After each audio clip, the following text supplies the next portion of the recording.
मेरी बात उससे फेसबुक पर हुई थी, मगर मैं उससे हमेशा इग्नोर करती थी। मेरा बड़ा भाई फेसबुक के बहुत खिलाफ था, तो इसलिए मैं फेसबुक बहुत कम इस्तेमाल करती थी।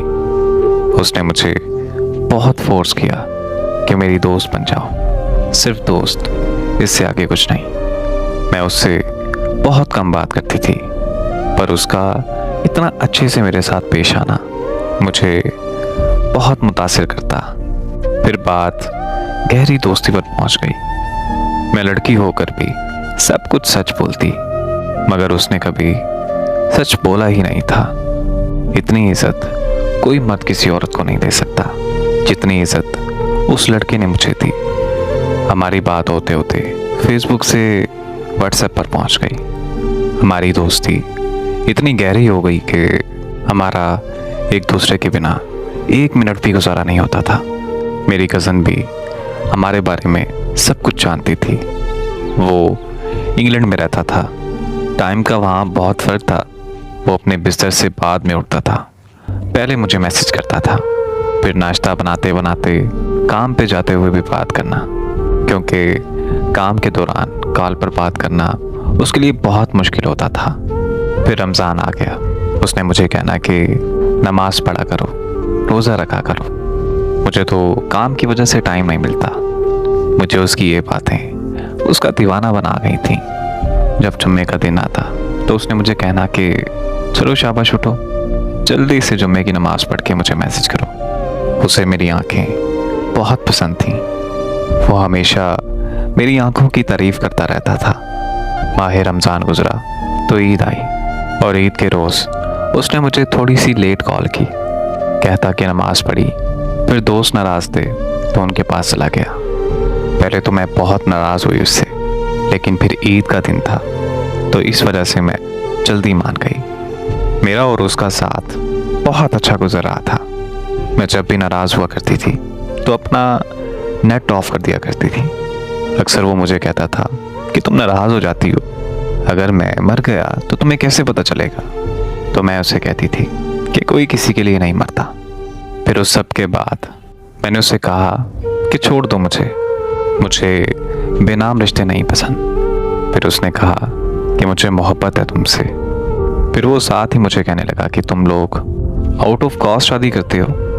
मैंने उसे जवाब दिया कि हाँ हम करते हैं। फिर वो चंद दिन में बदलने लगा। टाइम देना उसने कम कर दिया, और मैं कहती कि मैं तब तक तुम्हारे साथ हूँ जब तक तुम्हें मेरी ज़रूरत है। वो कहता है कि प्यार में ज़रूरत नहीं बल्कि साथ की ज़रूरत होती है। मुझे फिर उसके लफ्ज़ों से इश्क हो जाता था। फिर मैं एक दिन उससे नाराज़ हुई क्योंकि उसने मुझे छूने की बात की कि मेरा दिल चाहता है कि मैं तुम्हें छूऊं। मुझे उसकी इस बात पर बहुत गुस्सा आया।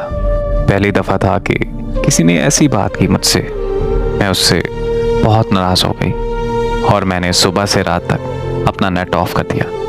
उसने मुझे कहा कि एक दफ़ा मेरी बात तो सुन लो। उसने माफ़ी मांगी तो मैंने माफ़ कर दिया। मेरे माफ़ करने पर भी वो मेरे साथ कुछ ना कुछ गलत बात कर जाता था। वक्त भी कम देना शुरू कर दिया उसने। मैं अगर उससे लड़ती तो वो मुझे कहता कि वर्क प्लेस बदला है, जिसकी वजह से मुझे काम ज़्यादा मिलता है, जिसकी वजह से मैं तुम्हें टाइम नहीं दे पाता। एक दिन नाराज़गी इतनी ज़्यादा थी कि मैं उससे बात नहीं कर रही थी, बस उसे हाँ ना में जवाब दे रही थी। उसने मुझे डांटा तो मुझे रोना आ गया। फिर वो मुझे मनाने लगा। जब मैं मान गई तो वो नाराज़ हो गया। उसने गुड नाइट कह के अपना नेट ऑफ कर दिया। मैंने उससे नंबर पर कॉल की तो उसने मुझे कहा कि मुझ में हिम्मत नहीं है बात करने की, हम सुबह बात करेंगे। मुझे रोता हुआ देखकर वो पूरी तरह समझ गया कि मैं उसके प्यार में पूरी तरह पागल हो चुकी हूँ। फिर उसने मुझे कहा कि मैंने घर बात की है, पर मेरे अब्बू मेरी कज़न का प्रपोज़ल एक्सेप्ट कर चुके हैं। मेरे रोने के बावजूद भी वो मुझे छोड़ गया और कहने लगा कि मैं सब कुछ छोड़ सकती हूँ, तो बताओ। मैंने इनकार कर दिया। फिर 4 दिन बाद मैंने उसे जवाब दिया कि हाँ छोड़ दूँगी।